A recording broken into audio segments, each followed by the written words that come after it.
पाठशाला में आप सबका स्वागत है।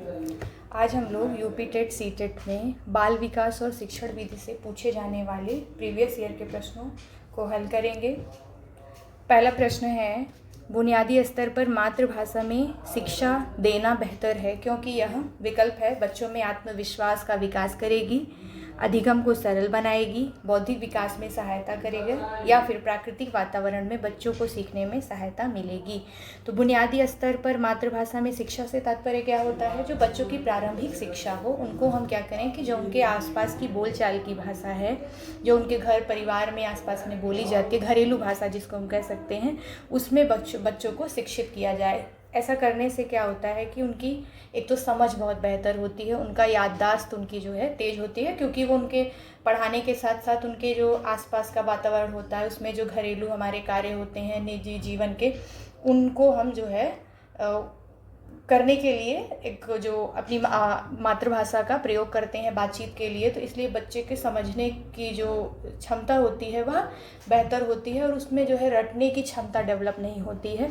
वह क्या करता है कि वह किसी भी चीज़ को आत्मसात बहुत जल्दी कर लेता है। इससे क्या होता है, उसमें आत्मविश्वास में वृद्धि होती है। और जो है इसीलिए देखिए भारत में ही नहीं अन्य जगह पे भी, विदेशों में भी यह जो है जोर दिया जाता है कि जो बच्चों की प्रारंभिक शिक्षा हो उसको उनकी मातृभाषा में ही दिया जाए। तो यहाँ पे हम उत्तर पे बात करते हैं, तो उत्तर यहाँ पे क्या सही हो जाएगा? प्राकृतिक वातावरण में बच्चों को सीखने में सहायता मिलती है, इसीलिए बुनियादी स्तर पर मातृभाषा में शिक्षा देने पर जोर दिया जाता है। और जैसे मातृभाषा में जो बुनियादी स्तर की शिक्षा है उसके लिए हमारे जो कुछ संवैधानिक प्रावधान भी किए गए हैं, इसीलिए ताकि जो है बच्चों के शिक्षण को जो है बेहतर बनाया जा सके, बुनियादी स्तर पर उनकी शिक्षा अच्छे से हो सके। इसके लिए आप देखेंगे आर्टिकल 19(1)(a) हो गया, उसमें भी भाषण अभिव्यक्ति की स्वतंत्रता के साथ साथ मातृभाषा में शिक्षा का अधिकार दिया जाता है। इसके अलावा अनुच्छेद आपका हो गया 21(1), इसमें अल्पसंख्यकों के हितों का संरक्षण, नागरिकों के किसी भी वर्ग को, उसमें जो है भाषाई अल्पसंख्यक वर्ग जो आता है उसके भी हित के संरक्षण की बात की जाती है। इसके अलावा आर्टिकल 30(1) हो गया आपका, आर्टिकल 350(a) हो गया, इसमें क्या होता है? प्राथमिक स्तर पर मातृभाषा में शिक्षा दिए जाने का आदेश संविधान राज्य को देता है। तो ये कुछ हमारे संवैधानिक प्रावधान भी देखने को मिलते हैं जो इस बात पे जोर देते हैं कि बच्चों की जो है बुनियादी शिक्षा उनकी मातृभाषा में ही दी जाए। अगला प्रश्न है आपका, श्याम पट्ट पर लिखते समय सबसे महत्वपूर्ण क्या है? क्या है? ऑप्शन है आपके, अच्छी लिखावट, लेखन में स्पष्टता, बड़े अक्षरों में लिखना, छोटे अक्षरों में लिखना। तो आप देखेंगे कि श्याम पट्ट लेखन भी एक कौशल के तरीके से देखा जाता है कि जिसमें स्पष्ट लिखा हो और उसके अलावा लिखावट अच्छी भी होनी चाहिए और जो अक्षर लिखे हुए हों, शब्द लिखे हों, वह स्पष्ट हों। और इसके अलावा स्वच्छता का ध्यान दिया जाए, लाइन अच्छी से सीधी होनी चाहिए, पंक्तियां जो है समानांतर हो ताकि बच्चों को समझने में परेशानी ना हो, अक्षरों का आकार कक्षा के अनुरूप होना चाहिए। इसके अलावा आवश्यकता अनुसार रंगीन चौक, जैसे हम बच्चों को जो भी समझा रहे हैं तो उसमें हम अलग अलग रंगों का भी प्रयोग करें, यह भी जो है श्याम पट्ट कौशल के तौर पे आता है। और जब भी हम बच्चों को कोई बात समझा रहे हैं, कोई कॉन्सेप्ट समझा रहे हैं, तो उसमें हम क्या करें? चित्रों का प्रयोग, चित्रों के माध्यम से समझाएं, क्योंकि ऐसा जो है स्टडीज़ में भी जो वैज्ञानिकों ने जो स्टडीज़ की हैं उसमें ये बात स्पष्ट हुई है कि चित्र जो है स्मृतियों में ज़्यादा अच्छे से बैठता है शब्दों से ज़्यादा बेहतर। तो इसमें विकल्प में हम देखेंगे अच्छी लिखावट तो एक ऑप्शन है, लेकिन इसमें सबसे महत्वपूर्ण पूछा है तो सबसे महत्वपूर्ण में हम चले जाएंगे लेखन में स्पष्टता होनी चाहिए, शब्द शुद्ध स्वच्छ और पंक्ति जो है समानांतर होनी चाहिए। तो इसमें आपका विकल्प भी सही हो जाएगा। तीसरा प्रश्न है आपका, आपकी कक्षा में एक छात्र देर से आएगा तब आप क्या करेंगे? एक शिक्षक के तौर पे आप जब बच्चा कक्षा में देरी से आएगा तब आप क्या करेंगे? विकल्प है, उसके अभिभावकों को सूचित करेंगे, उसे दंड देंगे, कारण जानने की चेष्टा करेंगे, उस पर कोई ध्यान नहीं देंगे। तो इसमें देखिए अभिभावकों को सूचित करेंगे, या तो सबसे पहले हम नहीं करेंगे, सबसे पहले तो हम क्या करेंगे, कारण जानने की कोशिश करेंगे कि लेट आने की, देरी से आने की कक्षा में बालक के देरी से आने की वजह क्या है। तो इसमें सबसे पहले तो हम करेंगे, विकल्प आपका सी हो जाएगा कि कारण जानने की चेष्टा करेंगे हम। अगला प्रश्न है आपका, विद्यालय में विद्यार्थियों को कैसे अभिप्रेरित करना उचित है। बच्चों को अभिप्रेरित मतलब कैसे मोटिवेट किया जाए, उचित क्या होगा कि चुने गए अध्ययन द्वारा, गहन अध्ययन द्वारा, प्रासंगिक अध्ययन द्वारा या सस्वर अधिगम द्वारा। कहने का मतलब यह है कि विद्यालय में विद्यार्थियों को अभिप्रेरित कैसे किया जाए। तो अभिप्रेरित करने के लिए हम क्या कर सकते हैं कि उनको जो है चीज़ों को वो अच्छे से याद कर सकें, समझ सकें, वो पढ़ने के लिए उनको मोटिवेट करने, उनमें आत्मविश्वास कैसे जगेगा, जब वह अच्छे से उत्साहपूर्वक अपने जो पाठ है उसको अच्छे से सीख पाएंगे, याद कर पाएंगे। तो हम जब छोटे बच्चे होते हैं उनको याद कराने के लिए क्या करते हैं, सस्वर अधिगम का प्रयोग करते हैं। सस्वर अधिगम से तात्पर्य क्या होता है कि हम जो है बोल बोल करके, उच्चारण कर करके, जैसे हम उनको जो भी विषय पढ़ा रहे होंगे उनको लर्न करने के लिए, उनको उस कंसेप्ट को याद कर सके, इसके लिए उनको हम क्या करते हैं, बार बार जोर जोर से बोलने के लिए प्रेरित करते हैं। तो इसमें विकल्प आपका सही हो जाएगा, सस्वर अधिगम द्वारा बच्चों को हम अभिप्रेरित करना सबसे उचित माना जाएगा इसमें। अगला प्रश्न है आपका, शिक्षा का उद्देश्य होना चाहिए। शिक्षा का उद्देश्य क्या होना चाहिए, विकल्प के अनुसार हम देखेंगे, विद्यार्थियों में व्यावसायिक कुशलता का विकास होना चाहिए, विकास करना। उद्देश्य क्या हो, विद्यार्थियों में सामाजिक जागरूकता का विकास करना, विद्यार्थियों को परीक्षा के लिए तैयार करना, व्यावहारिक जीवन के लिए विद्यार्थियों को तैयार करना। तो हमेशा किसी भी शिक्षा का उद्देश्य, जैसे व्यावसायिक कुशलता आना, सामाजिक जागरूकता आना या परीक्षा के लिए तैयारी, ये सब जो है शिक्षण की प्रक्रिया के पार्ट होते हैं। लेकिन मूल उद्देश्य क्या होता है किसी भी शिक्षा का, तो ये होता है कि वह अपने व्यवहारिक जीवन में एक अच्छा व्यक्ति बन सके, एक उसका जीवन व्यवहारिक तौर पे बहुत बेहतर हो, जिसपे वो सही गलत की परख कर सके, नैतिकता अनैतिक जो मूल्य हैं उनको समझ सके और एक अच्छा जिम्मेदार नागरिक बन सके। तो इसमें आपका विकल्प क्या सही हो जाएगा, व्यवहारिक जीवन के लिए विद्यार्थियों को तैयार करना। और ये बाकी जो विकल्प दिए हुए हैं ये सब उसके पार्ट हैं, लेकिन जो मूल उद्देश्य होता है वह व्यवहारिक जीवन में बालक को जो है व्यवहारिक जीवन के लिए तैयार करना होता है। अगला प्रश्न है आपका, विद्यार्थियों में अवांछित व्यवहार को किंचित परिवर्तन करने में सबसे प्रभावी पद्धति क्या होती है। कोई ऐसा व्यवहार हो, अवांछित व्यवहार से मतलब क्या होता है कि जैसे कोई जो एक छात्र के लिए, उस कक्षा के लिए जो है उचित ना हो उसके लिए, या फिर अनवांटेड, जिसे हम इंग्लिश में क्या कहते हैं, अंग्रेजी में कहते हैं अनवांटेड बिहेवियर कहते हैं, कि जो एक छात्र के लिए या फिर एक बालक के लिए उचित ना हो, उसके लिए जो है सबसे पहले हमें क्या करनी चाहिए, कौन सी पद्धति सबसे प्रभावी होती है, विद्यार्थियों को दंड दिया जाए इसके लिए, या अभिभावकों को ध्यान में उसे लाना, या फिर अवांछित व्यवहार के कारण को ढूंढना एवं उपचार का प्रबंधन करना, या इसकी उपेक्षा करना। तो कभी भी जैसे जब भी शिक्षण में एक शिक्षक के कर्तव्य की बात आती है तो अभिभावक बाद में आते हैं। कोई भी वजह होगी तो सबसे पहले शिक्षक का कर्तव्य क्या होता है कि अगर बच्चा कोई एक सामान्य से इतर कोई व्यवहार कर रहा है तो शिक्षक का सबसे पहले कर्तव्य होता है कि वह उस कारण को जानने का प्रयास करे, वह समस्या क्या है, किस प्रकार की कौन सी ऐसी वजह है जिसकी वजह से बच्चा या बालक इस तरीके से अनवांटेड बिहेवियर कर रहा है। जब हम इसको देखते हैं उसके बाद फिर उनके कारणों को जानने के बाद हमारा ये जो है ये शिक्षक की जिम्मेदारी होती है कि वह अभिभावक से संपर्क करे और उन समस्याओं के निदान का प्रयास करें। तो इसमें हमारा ऑप्शन क्या सही हो जाएगा, अवांछित व्यवहार के कारणों को ढूंढना एवं उपचार का प्रबंधन करना। आपको शिक्षक दिवस पर कुछ विद्यार्थियों ने एक बधाई पत्र भेजा है, आप क्या करेंगे। एक शिक्षक के तौर पे अगर शिक्षक को विद्यार्थी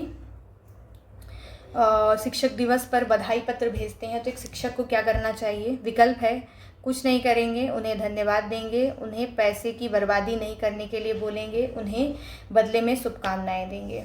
तो एक शिक्षक के तौर पे शिक्षक का हमेशा ही यह कर्तव्य होता है, या अभिभावक का भी यह कर्तव्य होता है कि बच्चा अगर कोई कार्य करता है और वह उसका उद्देश्य अगर बहुत सकारात्मक हो और अच्छे हृदय से कोई कार्य अगर वह करता है, तो हो सकता है वह ज़्यादा खर्चीला हो या उसमें समय अधिक व्यय हुआ हो, लेकिन तब भी सबसे पहले हमें बच्चे को क्या करना चाहिए, अप्रिशिएट करना चाहिए, उसके जो है उद्देश्य को समझते हुए उसको प्रोत्साहित करना चाहिए। बाद में उसे जो है उसके सही गलत के बारे में या अधिक धन व्यय अगर हुआ है तो उस पर जो है समझाना चाहिए, लेकिन जो पहली प्रतिक्रिया होनी चाहिए वह प्रतिक्रिया हमेशा सकारात्मक रूप में होनी चाहिए।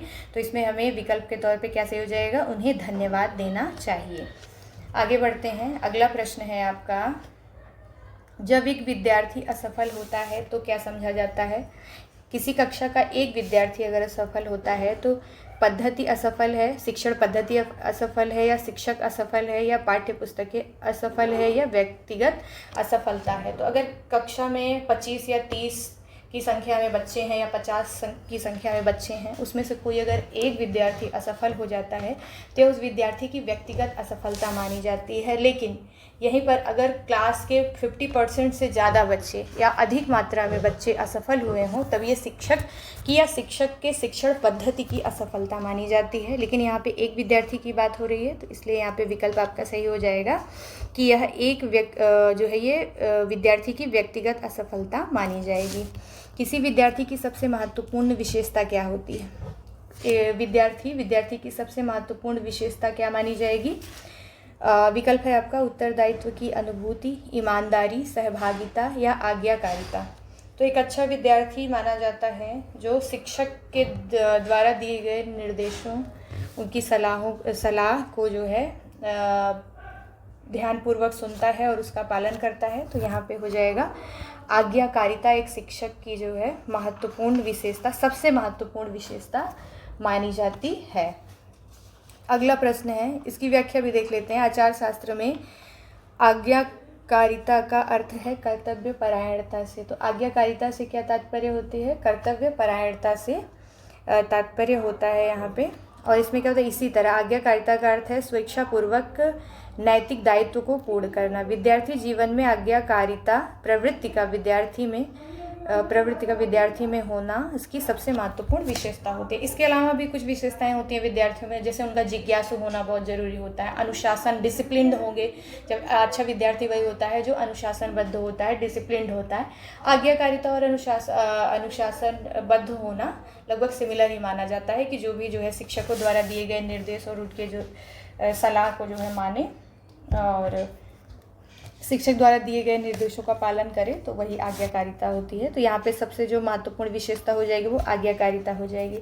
अगला प्रश्न है आपका, आप किसी कक्षा में पाठ पढ़ाते हैं और एक विद्यार्थी विषय से असंबद्ध एक प्रश्न पूछता है, तब आप क्या करेंगे।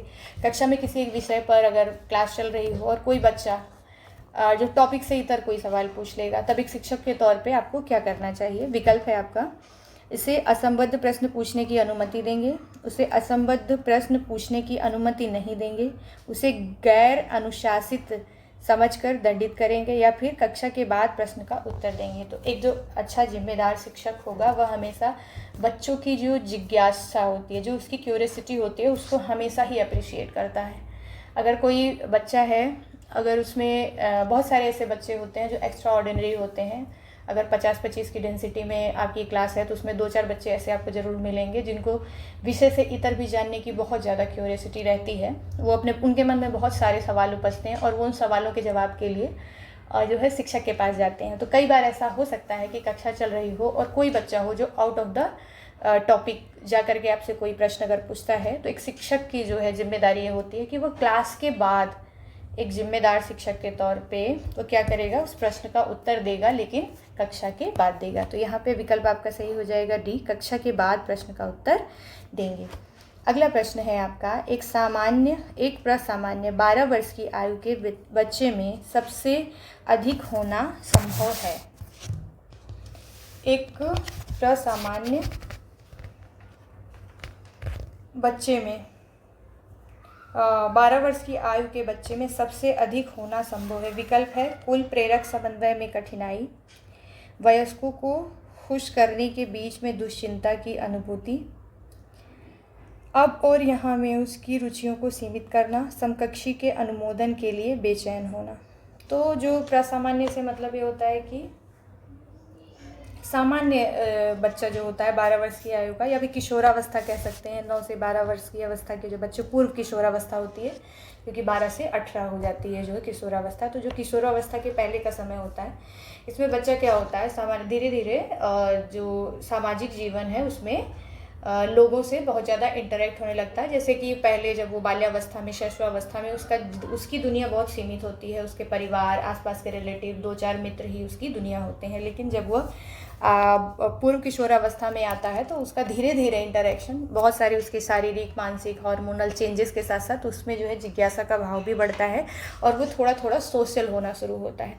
तो उसके पास जो सबसे बड़ी चुनौती होती है वो क्या होती है, समकक्षी के अनुमोदन की। वो अपने हर कार्य के लिए एक अप्रूवल चाहता रहता है, जिसको कि हम लोग क्या कहते हैं, पीयर अप्रूवल एंग्जाइटी। कहने का मतलब क्या है कि जो उसके आसपास के समकक्ष के लोग हैं, उनके साथी दोस्तों में क्या चाहता है कि वो अपनी हर एक्टिविटी के लिए एक स्वीकृति का भाव चाहता है, कि ताकि उसकी जो भी एक्टिविटी है, जो भी चीज़ें, उसको अप्रिशिएट किया जाए। इस वजह से क्या करता है, वो एक परफॉर्मेंस का प्रेशर फील करने लगता है। तो इसमें विकल्प आपका कौन सा सही हो जाएगा, समकक्षी के अनुमोदन के लिए बेचैनी, जिसको कि हम क्या कहते हैं, peer approval anxiety. Peer approval anxiety feel करता है बच्चा पूर्व किशोरावस्था में, अपने 9 से लेके 12 वर्ष तक की जो अवस्था होती है इसमें। अगला प्रश्न है आपका, विद्यालय में विद्यार्थियों को भाग जाने का कारण क्या होता है। अगर विद्यालय से बच्चे जो हैं भाग जा रहे हैं, वो वहाँ पे नहीं रुक रहे हैं, तो इसके कारण क्या होते हैं। विकल्प देखते हैं, विकल्प के अनुसार हम उत्तर का चयन करेंगे। इसमें कक्षा शिक्षण में रुचि का अभाव, विद्यार्थियों में अध्ययन में रुचि का अभाव, इसके अलावा है विद्यार्थियों को दंड नहीं देना, फिर क्या है, समस्या के प्रति शिक्षकों की निर्दय अभिवृत्ति। तो इसमें अगर बच्चे विद्यालय से भाग रहे हैं, उनको पढ़ने में रुचि नहीं आ रही है, तो इसमें कारण क्या होता है कि जो शिक्षण की प्रक्रिया है, शिक्षक द्वारा अपनाई जा रही है, उसमें वो रुचिकर नहीं है। तो ये तो विकल्प में है नहीं। कक्षा शिक्षण में रुचि का अभाव, विद्यार्थियों में अध्ययन में रुचि का अभाव, विद्यार्थियों को दंड नहीं देना। तो दंड तो एक जो बेहतर शिक्षण होता है उसमें दंड का प्रावधान नहीं होता है। जिस भी स्तर से अलग अलग प्रयोगों द्वारा, शिक्षण प्रक्रिया द्वारा शिक्षक का कर्तव्य होता है कि बच्चों में जो है पढ़ाई के प्रति या एक अच्छी समझ और रुचि विकसित करना है शिक्षक का कर्तव्य होता है। तो दंड तो कहीं से भी नहीं होगा। समस्या के प्रति शिक्षक की निर्दय अभिवृत्ति। अब ये विकल्प देखेंगे आप तो आपको समझ में आएगा कि जो भी, जैसे समस्या से मतलब यहाँ पे क्या है, विषय से है। जो भी विषय हो उसमें जब अगर शिक्षक रुचिपूर्ण तरीके से नहीं पढ़ाएगा, अपने जो अभिव्यक्ति है, किसी भी विषय को पढ़ाने का जो तरीका है, उसमें एक बेहतर शिक्षण का प्रयोग नहीं करेगा, तो उससे क्या होगा, शिक्षा में रुचि नहीं आएगी, बच्चों को पढ़ने में रुचि नहीं आएगी और वो पढ़ाई से भागने लगेंगे। तो इससे भी ज़्यादा जो है ये बेहतर विकल्प आपका कौन सा सही हो जाएगा, डी। अगर ये नहीं होता तो हम कक्षा में रुचि का अभाव ऑप्शन मान सकते हैं। देखते हैं इसकी व्याख्या देखेंगे हम लोग। विद्यालय का वातावरण विद्यार्थी को अधिगम हेतु महत्वपूर्ण ढंग से प्रभावित करता है। जैसा कि हमने पहले ही बात की कि जो पढ़ाने का तरीका है वह बहुत जो है बच्चों को प्रभावित करता है। यदि विद्यालय के वातावरण के साथ विद्यार्थी अपने को समायोजित नहीं कर पाता है तो उसमें पलायन की प्रवृत्ति प्रस्फुटित होने लगती है। विद्यार्थी द्वारा विद्यालय से भागने के प्रवृत्ति के कुछ और भी मुख्य कारण हैं जिनको हम लोग देखेंगे। शिक्षण प्रक्रिया का रुचिकर अरुचिकर होना, जैसे रुचि का अभाव, कक्षा शिक्षण में रुचि का अभाव, ये भी विकल्प है। लेकिन ये दोनों ही विकल्प सही हैं। लेकिन अगर इसमें ऑप्शन के तौर पे ए बी करके आता, ए डी करके आता, तब हम मारते। लेकिन इसमें सबसे हमको क्या करना होता है, हमेशा बेहतर ऑप्शन की ओर जाना होता है। तो इसमें डी सबसे बेहतर ऑप्शन है। तो लेकिन अगर ये भी ऑप्शन में आता है और विकल्प में रहे तो हम इसको भी मार सकते हैं। छात्रों की समस्या के प्रति शिक्षकों की असंवेदनशील प्रवृत्ति। अगर जो बच्चों की समस्या है उसको अगर सीरियसली नहीं लेता है, बहुत गंभीरता से नहीं लेता है, तब भी बच्चों में अरुचि का भाव उत्पन्न होता है। छात्रों में सुरक्षा की भावना का अभाव, यह भी एक महत्वपूर्ण कारण है। अगर वो स्कूल के वातावरण में अपने आप को सेफ, सहज नहीं महसूस करते हैं, तब भी उनके विद्यालय के प्रति, कक्षा के प्रति अरुचि उत्पन्न होती है। अगला प्रश्न है आपका, विद्यार्थियों में श्रम की स्फूर्ति का विकास करने के लिए क्या करना चाहिए?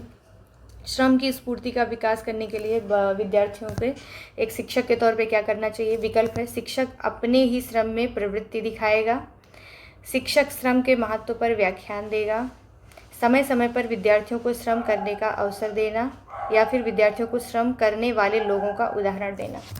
तो कोई भी शिक्षा सबसे ज़्यादा प्रभावी प्रैक्टिकल होता है। प्रैक्टिकल मतलब यह है कि जैसे जो भी आप बच्चे को सिखाना चाहते हैं, अगर उसको प्रयोग के माध्यम से सिखाएंगे तो बच्चा ज़्यादा रुचि और इंटरेस्ट के साथ उसको सीखने में जो है बच्चा रुचि दिखाएगा। तो इसमें हमारा ऑप्शन कौन सा सही हो जाएगा? सी, समय समय पर विद्यार्थियों को श्रम करने का अवसर देना। जब हम श्रम करने का अवसर देंगे, उदाहरणों के द्वारा, जैसे कोई भी आप कंसेप्ट किसी को समझाते हैं, बच्चा हो या बड़ा, एक तो चित्र वाला विधि होता है, चित्र विधि, जिसमें हम क्या करते हैं कि ब्लैक बोर्ड या वाइट बोर्ड पर या फिर डिस्प्ले में हम क्या करते हैं, कुछ रंगीन चित्र, या फिर हम जैसे इंडिया का मैप समझाना चाहते हैं तो हम उस मैप को ले आ करके वहाँ पर दिखाएंगे, तो क्या होता है, वो इमेज हमारे मस्तिष्क में लंबे समय तक रहती है। वैसे ही प्रयोग जो होता है सबसे महत्वपूर्ण होता है लर्निंग में, सीखने में प्रयोग का बहुत ज़्यादा महत्व होता है, और जब प्रयोग के द्वारा बच्चा सीखता है तो वो उसकी स्मृति में लंबे समय तक रहता है। तो इसलिए इसमें विकल्प सी सही हो जाएगा। अगला प्रश्न है आपका, बाल विकास की परिभाषा का अध्ययन क्षेत्र क्या है?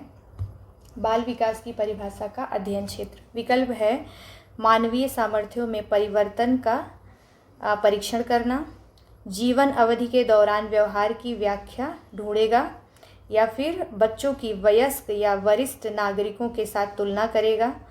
बाल विकास की परिभाषा का अध्ययन क्षेत्र मतलब बाल विकास की अध्ययन में क्या किया जाएगा? इसमें मानवीय सामर्थ्यों में परिवर्तन का परीक्षण करना बिल्कुल गलत है। इसमें जीवन अवधि के दौरान व्यवहार की व्याख्या करना, यह भी गलत है। बच्चों की तुलना तो ना किसी अन्य एज के बच्चों के साथ, ना ही समकक्षों के साथ करना सबसे ही गलत माना जाता है। यहाँ पे तो वरिष्ठ नागरिकों के साथ बात की जा रही है। किसी बच्चे के संज्ञानात्मक, सामाजिक तथा दूसरे सामर्थ्यों के क्रमिक विकास के लिए उत्तरदायी होगा। तो यही बाल विकास की परिभाषा में महत्वपूर्ण क्या रहेगा? सबसे यही रहेगा कि किसी बच्चे के संज्ञानात्मक, सामाजिक तथा दूसरे सामर्थ्यों के क्रमिक विकास के लिए उत्तरदायी होगा। यह विकल्प आपका सही हो जाएगा।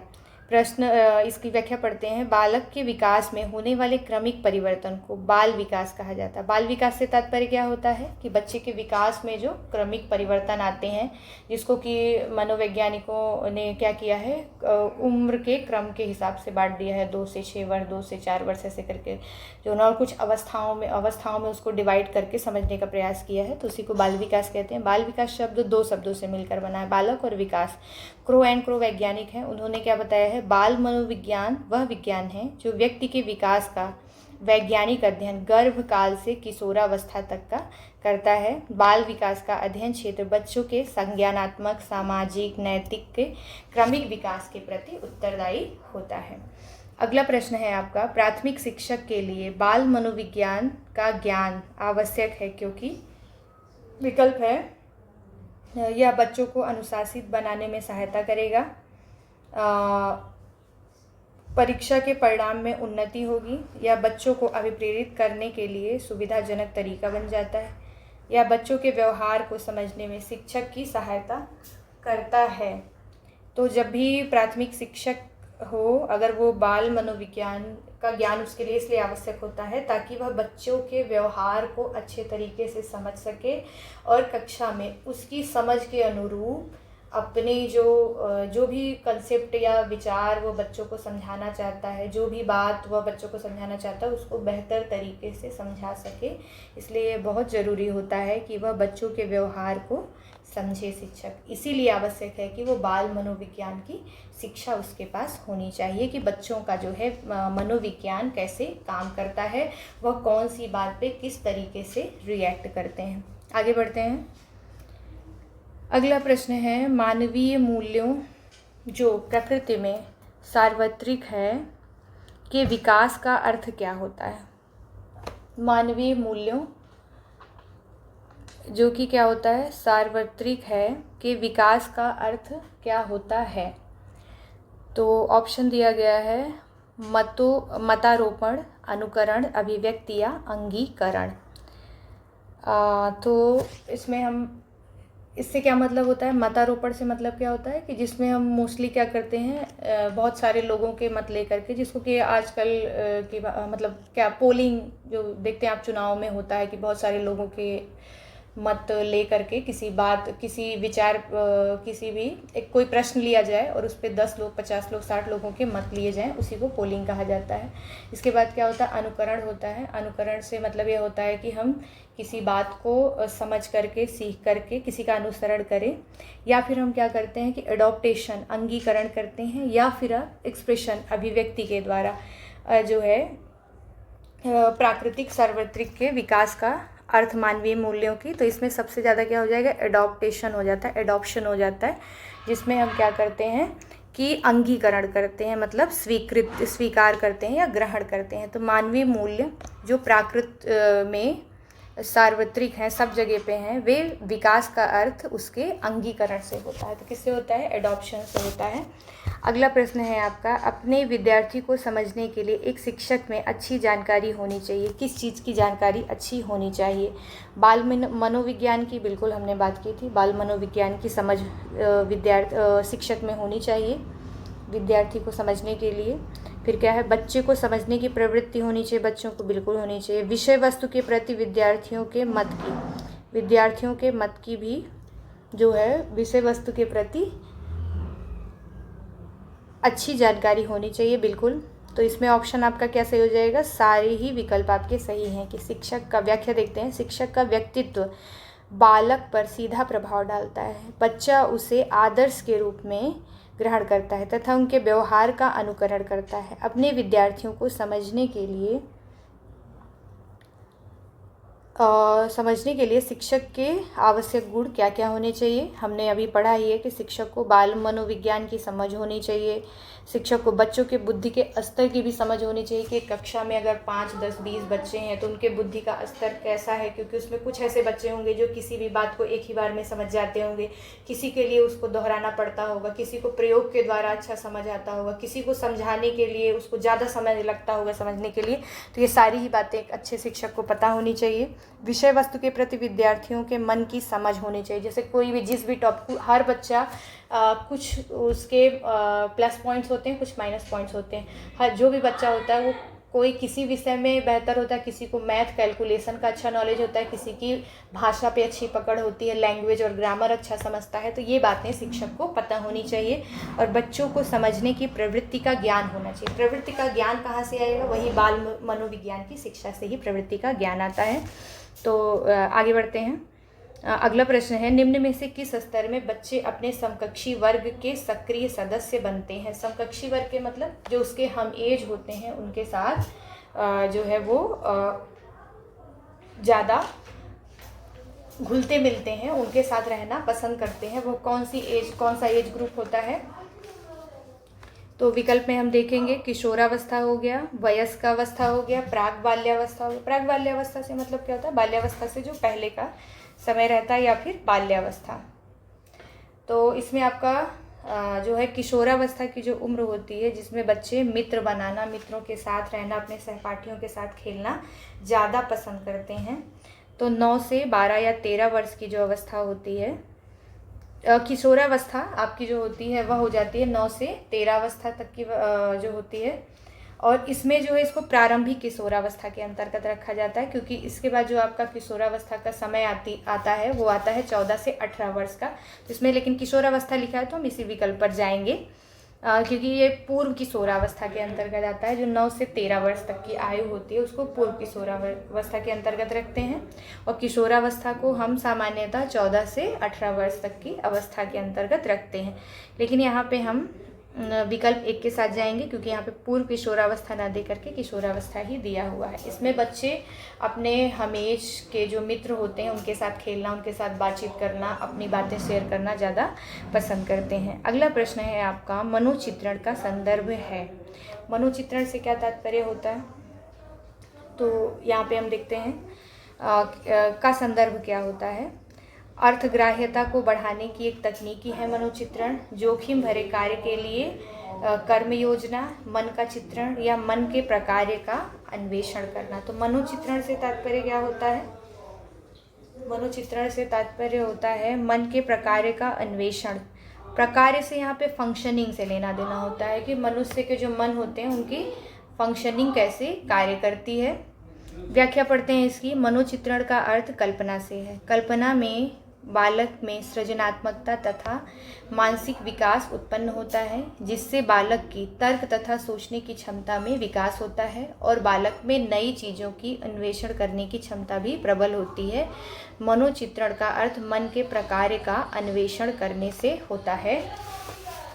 अब यहाँ पे देखेंगे क्या होता है। मन प्रकार्य अन्वेषण को हम सरल शब्दों में अगर हम समझने की कोशिश करें तो क्या होता है, मस्तिष्क की उन क्षमताओं, मतलब हर मस्तिष्क की अपनी एक क्षमता होती है और उसको जो है गतिविधियों से मनुष्य को जो सोचने समझने तर्क करने व्यवहार करने की जो क्षमता होती है उसी को मन के प्रकार्य के रूप में जाना जाता है। मन के प्रकार्य के अन्वेषण से तात्पर्य ये होता है कि जो बालक या मनुष्य का जो मस्तिष्क है उसकी अपनी क्षमता क्या क्या है, उसकी जो है अपनी जो है गतिविधियों से क्या क्या समझ सकता है, उसके समझने सीखने की क्या क्षमता है, इससे तात्पर्य होता है। प्रतिभाशाली होने का संकेत निम्न में से क्या नहीं है।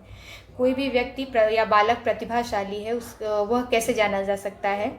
विचारों में सृजनात्मकता हो, बिल्कुल। अभिव्यक्ति में अनूठापन हो। अनूठापन से मतलब क्या होता है, यूनिकनेस हो, उसका एक्सप्रेशन यूनिक होना चाहिए, बिल्कुल। दूसरों के साथ लड़ना, तो लड़ाई झगड़ा तो प्रतिभाशाली होने के किसी भी विशेषता के अंतर्गत नहीं आता है। इसके अलावा कौतूहल। कौतूहल से मतलब क्या होता है, यहाँ पे क्यूरियोसिटी से मतलब होता है, जिज्ञासा से मतलब होता है, क्यूरियोसिटी से मतलब होता है कि बच्चा जो है क्यूरियस कितना है, ये भी प्रतिभाशाली होने की विशेषता के अंतर्गत आता है। तो इसमें आपका ऑप्शन कौन सा सही हो जाएगा, मतलब पूछा है नहीं है ना, तो दूसरों के साथ लड़ना बिल्कुल भी नहीं है, तो यही आपका विकल्प यहाँ पे डी हो जाएगा। अब एक जो है विचारक का कथन है, इसको हम लोग देख लेते हैं। टर्मन के अनुसार जिन बालकों की बुद्धि लब्धि 140 या उससे अधिक है तथा जो अमूर्त चिंतन की क्षमता से युक्त हैं, प्रतिभाशाली बालक कहलाते हैं। मतलब जिसका IQ लेवल 140 या उससे अधिक होता है उनको प्रतिभाशाली बालक के अंतर्गत रखा जाता है। किसके अनुसार? टर्मन के अनुसार। तो ये आप याद रखिएगा। विकल्प के कथन के तौर पे भी पूछा जा सकता है कि किस विचारक का या जो है मनोवैज्ञानिक का कहना है कि जो है IQ लेवल 40 जिसका 140 या उससे ऊपर होगा उसको जो है प्रतिभाशाली व्यक्ति कहा जाएगा। प्रतिभाशाली बालकों के विचारों में क्या क्या होता है विशेषता के तौर पे देख लेते हैं, क्योंकि कभी कभी हो सकता है उपरोक्त सभी करके कई विकल्प पूछ लिए जाएं। तो सबसे पहले तो उसमें सृजनात्मकता होनी चाहिए विचारों में, बिल्कुल। उत्सुकता भी होनी चाहिए, लचीलापन होना चाहिए, मौलिकता होनी चाहिए, गतिशील वैचारिकता होनी चाहिए, बल्कि बिल्कुल सही। दूसरों के साथ लड़ाई झगड़ा करना प्रतिभाशाली बालक होने का संकेत नहीं है, जिस पे हमने पहले ही बात कर ली है। तो आगे बढ़ते हैं। अगला प्रश्न है, बालिका शिक्षा को महत्व देना उचित है क्योंकि। विकल्प है, बालिकाएं बालकों से अधिक बुद्धिमती होती हैं, बालिकाएं बालकों से अल्पसंख्यक होती हैं, अतीत में बालिकाओं को बुरी तरह से विभेदित किया गया है, या फिर किसी सामाजिक परिवर्तन के नेतृत्व में केवल महिलाएं ही समर्थ होती हैं। तो इसमें हम विकल्प में के ऑप्शन पे देखते हैं तो क्या आ रहा है, पहला ऑप्शन क्या आ रहा है, बालिकाएं बालकों से अधिक बुद्धिमती होती हैं। तो ऐसा कोई मतलब बात नहीं होती है। जिसको भी सही अवसर मिलता है अपनी प्रतिभा पे काम करने का, प्रतिभा निखारने का, तो वह उसका जेंडर से कोई लेना देना नहीं होता है। वह स्त्री हो या पुरुष हो, बालक हो या बालिका, वो बुद्धिमान हो सकता है। बालिकाएं बालकों से अल्पसंख्यक हैं, तो बिल्कुल भी नहीं। 50% की आबादी का जो है की हिस्सेदार महिलाएं होती हैं। दोनों ही जेंडर बराबर होते हैं। अतीत में तो बुरी तरह से विभेदित किया गया है, तो ये भी ऑप्शन आपका सही नहीं। किसी सामाजिक परिवर्तन के नेतृत्व में केवल बालिकाएं ही समर्थ होती हैं, यह विकल्प थोड़ा सा, केवल बालिकाएं नहीं, बालिकाओं का महत्वपूर्ण योगदान होता है, ये हम कह सकते हैं। लेकिन यहाँ पे ऑप्शन के तौर पे हमें यह, क्योंकि और कोई भी विकल्प उतना उचित नहीं है, तो इसलिए जो है हम इस ऑप्शन पे जाएंगे। लेकिन यह कोई मतलब मान्य विचारधारा नहीं है कि सिर्फ किस सामाजिक परिवर्तन के नेतृत्व में केवल महिलाएं ही समर्थ होती हैं। महिला और पुरुष जिसको भी उचित अवसर मिलेगा वह जो है सामाजिक परिवर्तन में महत्वपूर्ण योगदान देता है। लेकिन फ़िलहाल हम इसी विकल्प पे जाएंगे, विकल्प डी पर। तो बालिका शिक्षा की यहाँ पे बात हो रही है, तो हम कुछ संवैधानिक प्रावधानों पर भी बात करते चलेंगे। जैसे हम देखेंगे कि अनुच्छेद है आपका 21A, आर्टिकल 21A है आपका। एक दूसरे पेज पे चल के इसको समझते हैं। लेकर के कुछ संवैधानिक प्रावधान हैं जिन्हें हम देखेंगे, जिसमें कि आता है आर्टिकल 21A, जिसमें क्या कहा जाता है, शिक्षा का अधिकार। शिक्षा का अधिकार आता है, जिसमें क्या है कि 6 से लेकर 14 वर्ष के बच्चे, अब वो इस बालक हो या बालिका हो, उनके लिए क्या किया गया है, निःशुल्क और अनिवार्य शिक्षा का प्रावधान है। ये कौन प्रावधान कर रहा है, हमारा कॉन्स्टिट्यूशन, हमारा संविधान हमें ये अधिकार देता है, निःशुल्क और अनिवार्य शिक्षा। ये प्रत्येक बच्चे का जो है मौलिक अधिकार है, ये मौलिक अधिकार है ये। एक हो गया। इसके अलावा हम देखते हैं आर्टिकल 15(1) और 15(3). अब आर्टिकल 15(1) हम देखते हैं। 15(1) में क्या है कि राज्य के लिए ये संविधान के कुछ निर्देश हैं कि राज्य जो है धर्म, जाति, लिंग, जन्म स्थान के आधार पर भेदभाव नहीं करेगा या भेदभाव निषेध है। तो यहाँ पे लिंग, तो ये अधिकार जो है बालिका शिक्षा को आर्टिकल 15(1) के तहत मिल जाता है। इसके अलावा फिर आप देखते हैं कि 15(3) है आपका अनुच्छेद। इसमें क्या है कि राज्य का ये कर्तव्य है कि वो बालिकाओं, महिलाओं के उत्थान के लिए, बालिकाओं और महिलाओं के उत्थान के लिए विशेष प्रावधान करे। अब इसी के अंतर्गत जब आप देखते हैं बहुत सारी जो सरकारी योजनाएं आती हैं आपकी, जैसे बेटी बचाओ बेटी पढ़ाओ हो गया, सुकन्या समृद्धि योजना हो गया, या फिर जैसे जो है कस्तूरबा गांधी बालिका विद्यालय खुलने की बात हो गई, तो ये सारी जो है अधिकार इस महिलाओं को जो है अनुच्छेद 15(3) के तहत संविधान द्वारा दिए जाते हैं। और एक और अधिकार जुड़ जाता है इसके साथ, अनुच्छेद 14 क्या है, समानता का अधिकार है। तो ये सारे अधिकार मिल करके बालिका शिक्षा को जो है संविधान में ये इन सारे जो है अनुच्छेदों के तहत संरक्षण प्राप्त होता है और अधिकार प्राप्त होता है कि जो है उनको उचित और बराबर की शिक्षा दी जाए, और 6 से 14 वर्ष तक के बच्चे, चाहे वो स्त्री हो या पुरुष हो, उसको समान रूप से शिक्षा दी जाए। इसके अलावा शिक्षा का अधिकार अधिनियम आप देखेंगे 2009, उसके तहत भी जो है निःशुल्क अनिवार्य शिक्षा की बात की जाती है और समान शिक्षा की बात की जाती है। तो ये कुछ महत्वपूर्ण पॉइंट्स थे, इनको आप ज़रूर ध्यान रखिएगा, परीक्षा में पूछे जा सकते हैं आपके। आगे प्रश्न हम देखते हैं क्या, समन्वित शिक्षा की सफलता किस पर निर्भर करती है। विकल्प देखते हैं, समुदाय के समर्थन पर, पाठ्य पुस्तकों की उत्कृष्टता पर, शिक्षण अधिगम वस्तु की गुणवत्ता पर, या शिक्षकों में अभिवृत्तिगत परिवर्तन पर। तो सबसे पहले हमें जानना होगा कि समन्वित शिक्षण से तात्पर्य क्या होता है।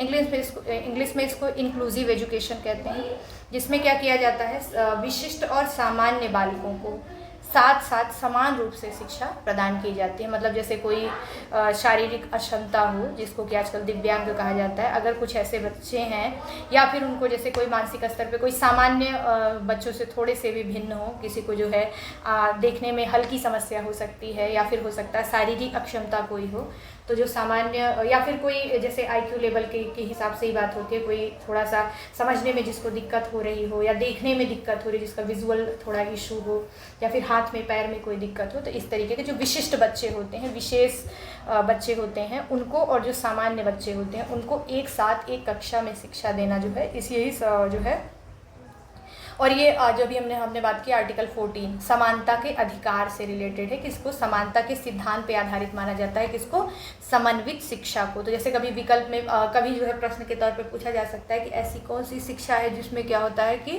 समानता के सिद्धांत पर आधारित शिक्षा किसको कहा जाता है, तो समन्वित शिक्षा को, जो इंक्लूसिव एजुकेशन है उसको जो है समानता के सिद्धांत पर आधारित होती है वो। इसमें क्या किया जाता है, विशिष्ट शिक्षा का यह समन्वित शिक्षा क्या है, जो विशेष शिक्षा है उसको नवीन व प्रगतिशील रूप दिया गया है विशेष शिक्षा को। और इसमें वैज्ञानिक दृष्टि होती है, वैज्ञानिक दृष्टि का प्रयोग किया जाता है। यह अपेक्षाकृत कम खर्चीला होता है और इसका आधार मनोवैज्ञानिक होता है, जिसमें शिक्षक जो है जो विशेष और सामान्य दोनों ही बुद्धि के बच्चे हैं उनको जो है एक अच्छे शिक्षण कौशल के माध्यम से, शिक्षण विधि के माध्यम से शिक्षित करता है। तो इसमें आपका विकल्प इसमें तो दिया है पाठ्य पुस्तकों की उत्कृष्टता पर, बिल्कुल भी नहीं, ये नहीं होगा। इसमें आपका विकल्प जो सही होगा शिक्षकों में अभिवृत्तिगत परिवर्तन पर होगा, शिक्षकों में अभिवृत्तिगत परिवर्तन से होगा, क्योंकि इसमें क्या होता है शिक्षण के प्रति दृष्टिकोण, विश्वास और व्यवहार में सकारात्मक बदलाव बहुत ज़रूरी होता है। और यह जो है समन्वित शिक्षा के द्वारा यह संभव होता है। किसके द्वारा होगा, शिक्षकों में जब अभिवृत्तिगत परिवर्तन आएगा तब। तो और इसमें एक तरीके से हम देखेंगे कि इसमें हमें जैसे ये विकल्प जो है पाठ्य पुस्तकों का इससे कोई लेना देना नहीं है। इसमें जो मेन योगदान होता है वह दो विभिन्न जो है क्षमता के बच्चों को एक कक्षा में बिठा करके शिक्षक द्वारा ऐसी शिक्षण पद्धति द्वारा शिक्षित किया जाए कि दोनों ही बुद्धि और समझ के बच्चे बेहतर तरीके से उस जो है विषय या कंसेप्ट को समझ सकें। अगला प्रश्न है, अधिगम से संबंधित किसी विद्यार्थी की समस्याओं का सबसे अच्छा उपचार क्या होता है। अधिगम की दृष्टि से मतलब अधिगम मतलब सीखने के से संबंधित हो, तब क्या हो सकता है, कौन सी ऐसी शिक्षण पद्धति होगी जो सबसे बेहतर मानी जाती है। तो कठोर परिश्रम का सुझाव देना, ग्रंथालय में निरीक्षण अध्ययन का या निजी शिक्षण का सुझाव देना। तो इसमें हो जाएगा आपका विकल्प क्या, फिर क्या है, निदानात्मक शिक्षण। तो निदानात्मक डायग्नोस्टिक टीचिंग कहते हैं इसको, जिसमें क्या होता है, ऐसी शिक्षण प्रक्रिया होती है जिसमें शिक्षक छात्रों को सीखने की क्षमता, जो छात्र हों उनकी सीखने की क्षमता क्या है, उनके पूर्व ज्ञान पहले से उनको कितना पता है, इसके अलावा उनकी कमजोरियां क्या क्या है, कौन कौन से विषय या फिर कौन कौन से ऐसे कंसेप्ट हैं, ऐसी कौन सी प्रक्रिया है जिसके द्वारा वो अच्छे से समझ सकते हैं, या एक बालक की कमजोरी क्या है, उसकी साहित्य पर बेहतर पकड़ है या फिर वो साइंस बेहतर समझता है। इस कमजोरी को समझते हुए किसी विषय विशेष पे आने वाली जो कठिनाइयाँ होती हैं कि या वो ऐसा है कि जिसे कुछ ऐसे टॉपिक हैं जिसको समझने में बहुत दिक्कत होती है, इन सब बारीकियों का पता लगा करके जब एक शिक्षक शिक्षण करता है तो इसको ही निदानात्मक शिक्षण कहा जाता है। आगे बढ़ते हैं, अगला प्रश्न है आपका एक शिक्षक विद्यार्थी को अनुप्रेरित कर सकता है। अनुप्रेरित करने से मतलब क्या है, मोटिवेट करने से है, उसको उत्साहवर्धन करने से है। कैसे कर सकता है एक शिक्षक विद्यार्थी को, कोई भी कक्षा में विद्यार्थी है वह कोई अच्छी परफॉर्मेंस करता है, वह किसी भी समस्या का बेहतर सुझाव प्रस्तुत करता है, या फिर ये कह सकते हैं कि शिक्षक द्वारा दिए गए किसी कार्य को अन्य बच्चों से जो है हट के यूनिक तरीके से अच्छे से करके दिखाता है, तो शिक्षक का क्या कर्तव्य होता है, उसे क्या करना चाहिए। विकल्प हम देखते हैं, पुरस्कार देना, उदाहरण देना, सही मार्गदर्शन कराकर, या फिर कक्षा में भाषण देकर। तो किसी भी बच्चे को अगर एप्रिशिएशन मिलता है, एप्रिशिएशन मतलब उत्साहवर्धन मिलता है, जब भी किसी अच्छे कार्य के लिए बच्चे को एप्रिशिएट किया जाता है, तो वो रिवॉर्ड ज़रूरी नहीं है कि किसी वस्तु के तौर पे हो, वह तारीफ़ के तौर पे भी हो सकता है, या फिर हम ये कह सकते हैं कि कक्षा में बच्चा है और इसने बेहतर परफॉर्मेंस किया है तो इसके लिए बच्चे क्लैपिंग कर दें, या फिर उसको एक दिन के लिए या फिर कुछ टाइम के लिए उसको मॉनिटर बना दिया जाए, क्लास को मॉनिटर करने का जो है राइट दे दिया जाए। ये भी पुरस्कृत करने के तरीके होते हैं। तो अगर हम बच्चे को जो है पुरस्कृत करते हैं, पुरस्कृत करने से मतलब यहाँ पे किसी चीज़ या सामान देने से बिल्कुल भी नहीं होता, अप्रिशिएशन से होता है। तो ये सबसे अच्छा तरीका होता है विद्यार्थियों को अनुप्रेरित करने का। अगला प्रश्न है, यदि कोई विद्यार्थी आपका सम्मान नहीं करता है, एक शिक्षक से यह प्रश्न पूछा जा रहा है कि अगर शिक्षक का जो है विद्यार्थी सम्मान नहीं करता है तो शिक्षक को क्या करना चाहिए? उसकी उपेक्षा करनी चाहिए, परीक्षा में कम अंक देने चाहिए, उसके अभिभावकों से बात करनी चाहिए या फिर उसे डांट लगानी चाहिए। अगर इसमें विकल्प में होता, जैसे हम पहले भी बात कर रहे थे कि समस्या जानने की बात होती कि विद्यार्थी को समस्या क्या है, वह इस तरीके का व्यवहार क्यों कर रहा है, अगर विकल्प में यह होता तो सबसे पहले हम वही विकल्प चुनते। लेकिन यहाँ पे वह विकल्प नहीं है, तो यहाँ पे क्या होगा, उपेक्षा करना तो बिल्कुल भी गलत है, कम अंक देना बिल्कुल भी नहीं, क्योंकि शिक्षक को हमेशा निष्पक्ष होना चाहिए, कभी भी उसे पर्सनली अटैक नहीं करना चाहिए, व्यक्तिगत टिप्पणी नहीं करनी चाहिए, डांटना नहीं चाहिए, क्योंकि समझाना ही सबसे बेहतर तरीका होता है। तो इसमें हमारे पास ऑप्शन क्या बचता है, उसके अभिभावकों से बात करेंगे। लेकिन अगर यहाँ पर एक और भी ऑप्शन होता, वो ऑप्शन यह होता कि शिक्षक बच्चे द्वारा किए गए व्यवहार के कारणों को जानने का प्रयास करेगा, तो हम उस विकल्प को चुनते। अभिभावक वाले विकल्प से ज़्यादा बेहतर विकल्प वह होता, लेकिन यहाँ पे वह विकल्प नहीं है, इसलिए हमें यहाँ पे कौन सा, उसके अभिभावकों से बात करने वाला विकल्प चुनना है। अगला प्रश्न है आपका, शिक्षण का सत्तावादी स्तर है। सत्तावादी स्तर से मतलब क्या होता है कि शिक्षण का जो है सत्तावादी स्तर क्या होता है, तो जैसे पढ़ाने के तरीके होते हैं। एक कक्षा ऐसी होती है जिसमें क्या होता है, सारे समस्याओं का चयन जो है शिक्षक करेगा, उसकी समस्या का हल भी शिक्षक ही ढूंढेगा और वह बच्चों को बता देगा। अगर इस तरीके की शिक्षा होगी तो उसको शिक्षक केंद्रित कहा जाएगा, जिसमें शिक्षक ही मुख्य भूमिका में होता है, वही समस्या बताता है और वही समस्या का निदान भी करता है। तो इस तरीके के शिक्षा को क्या कहा जाता है, सत्तावादी शिक्षण कहा जाता है, और ये शिक्षक केंद्रित शिक्षण होता है।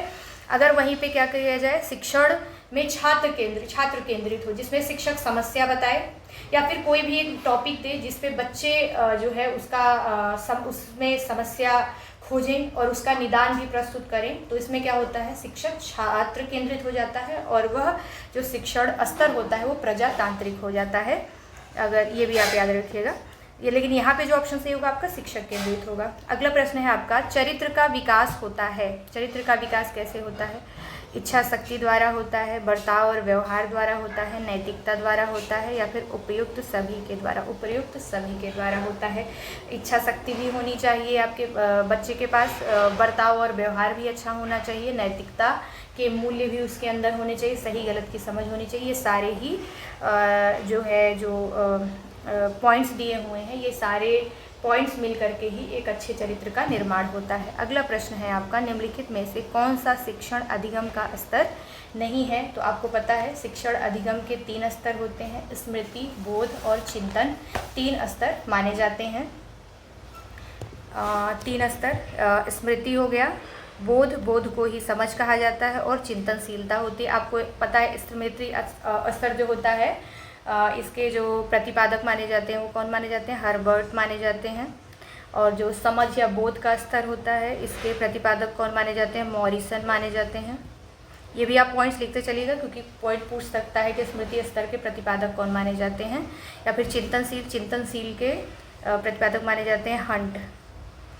तो इसको देखिएगा। और 3 ही तरीके के शिक्षण अधिगम के स्तर होते हैं, तो यहाँ पे विभेदीकरण स्तर आपका नहीं होगा। अगला प्रश्न है, यदि एक विद्यार्थी कक्षा में भाग लेने से संकोच करता है, कोई संकोची प्रवृत्ति का बालक है, विद्यार्थी है, तो उसके साथ एक शिक्षक को कैसे व्यवहार करना चाहिए? उससे प्रश्न नहीं पूछना चाहिए। अगर प्रश्न नहीं पूछेंगे तो बच्चे की झिझक कम नहीं होगी और वह कभी भी जो है अपनी प्रतिभा को नहीं पहचान पाएगा और वह प्रोग्रेस नहीं कर पाएगा, आगे नहीं बढ़ पाएगा। तो ये विकल्प आपका गलत है। जिन प्रश्नों से कि वह उत्तर दे सकता है, केवल उन्हीं प्रश्नों को पूछेंगे। अगर ऐसा किया जाएगा तो बच्चे में जिज्ञासु प्रवृत्ति या प्रतिस्पर्धा की भावना नहीं आएगी और वह जो है आत्ममुग्धता की श्रेणी में चला जाएगा, या फिर उसमें जो है प्रगतिशीलता के भाव नहीं आ पाएंगे और उसमें खोजने की जो प्रवृत्ति है, जो जानने की जिज्ञासा है, वह धीरे धीरे कम होने लगेगी। उन प्रश्नों को नहीं पूछेंगे जिनके उत्तर उसके सामर्थ्य के बाहर हैं, जिसके कारण वह कक्षा में उपहास का पात्र बन सकता है। तो कभी भी कक्षा का माहौल ऐसा नहीं होना चाहिए कि कोई भी बालक अपनी अभिव्यक्ति के समय, चाहे वो सही हो चाहे गलत हो, झिझक महसूस करे। ये कक्षा में ऐसा माहौल होना चाहिए कि कभी भी कोई किसी की कमी को लेकर के हंसे नहीं, क्योंकि कक्षा जो होती है वो सीखने की जगह होती है और वहाँ पे गलतियों को ध्यान में रख कर के ही आगे सीखा जा सकता है। उन समस्याओं के कारणों को जानना है, गलतियाँ समझनी है और उस संवेदनशीलता के साथ उसके निदान की तरफ बढ़ना होता है। उससे केवल तब प्रश्न पूछेंगे जब वो उसके उत्तर देने के लिए उत्साहित हो। तो आपका डी विकल्प सही हो जाएगा। और उत्साहित कैसे होगा वो? जब उसको प्रोत्साहित किया जाएगा और आसपास के जो इन्वायरमेंट है सकारात्मक होगा, उसके अंदर उपहास उड़ाने की झिझक नहीं होगी, तो वह ज़रूर जो है उत्तर देने के लिए प्रेरित होगा। अगला प्रश्न है आपका, शिक्षक का बर्ताव कैसा होना चाहिए? एक शिक्षक का बर्ताव कक्षा में विद्यार्थियों के प्रति कैसा होना चाहिए? प्रशासनात्मक होना चाहिए, शिक्षाप्रद होना चाहिए या निर्देशनात्मक होना चाहिए या आदर्शवादी होना चाहिए? तो शिक्षक का बर्ताव हमेशा ही आदर्शवादी होना चाहिए। आदर्शवादी इसलिए होना चाहिए क्योंकि बालक जो होता है हमेशा ही शिक्षक, माता पिता, परिवार के बाद एक शिक्षक को ही वह आदर्श के तौर पे देखता है और उनके जो है सिर्फ कक्षा के इतर भी जो उनका व्यक्तित्व होता है वो बच्चों को बहुत प्रभावित करता है। तो इसलिए शिक्षक का बर्ताव हमेशा आदर्शात्मक होना चाहिए, निष्पक्ष होना चाहिए, सहानुभूतिपूर्ण होना चाहिए, धैर्यवान, पेशेंस होना चाहिए एक शिक्षक के अंदर जो है। तो ये भी आप नोट करते चलिएगा। जैसे क्या होना चाहिए? धैर्यवान होना चाहिए, आदर्शवादी तो होना ही चाहिए और यही सब आदर्शवादी के गुण यही होते हैं कि धैर्यवान हो, सहानुभूतिपूर्ण होना चाहिए, सहानुभूतिपूर्ण होना चाहिए। उसके अलावा प्रेरणादायक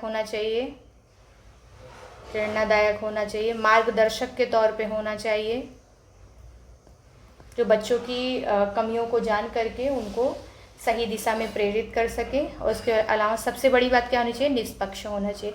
और यही सारे गुण मिल करके एक आदर्श शिक्षक का निर्माण करते हैं।